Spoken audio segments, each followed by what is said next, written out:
बिस्मिल्लाहिर्रहमानिर्रहीम। बच्चों, आज हम क्लास 4 के यूनिट नंबर 3 जो कसूर पर मुश्तमिल है उसको पढ़ेंगे। कसूर कसर की जमा है और कसर किसी भी कोई भी एक मुकम्मल चीज़ हो उसको जब हम बराबर हिस्सों में तकसीम करते हैं तो जो उसका एक हिस्सा होता है वो उसका कसर कहलाता है।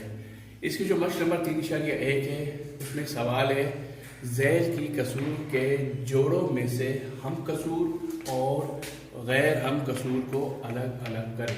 ठीक है, अच्छा जी। अब हम कसूर और गैर हम कसूर क्या होंगे?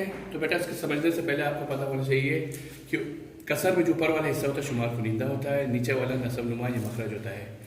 अगर किसी कसर में या कसूर में नसब नुमा और मखरज एक जैसे हों तो वो हम कसूर है, और अगर नसब नुमा और मखरज एक जैसे नहीं है, बेशक जो उसका शुमार कुनिंदा एक जैसे हैं, वो फिर भी गैर हम कसूर होंगे। जैसे अब आप देखें सवाल नंबर 1 का जो पहला जुज़ है उसमें 2/7 और 6/7 में जो नसब नुमा और मखरज एक जैसे है तो हम कसूर है। इस तरह इसके जो 2/9 है और 2/15 में शुमार कुनिंदा एक जैसा है मगर नसब नुमा और मखरज एक जैसे नहीं है तो ये गैर हम कसूर कहलाएगा। इसी तरह इसका जो सवाल नंबर 7 है पहले का 7वां जुज़, वो 4/13 और 13/15 है। इसमें आप देखें दोनों को जो नसब नुमा और मखरज उसमें फ़र्क है, एक जैसे नहीं है, तो ये गैर हम कसूर कहते हैं।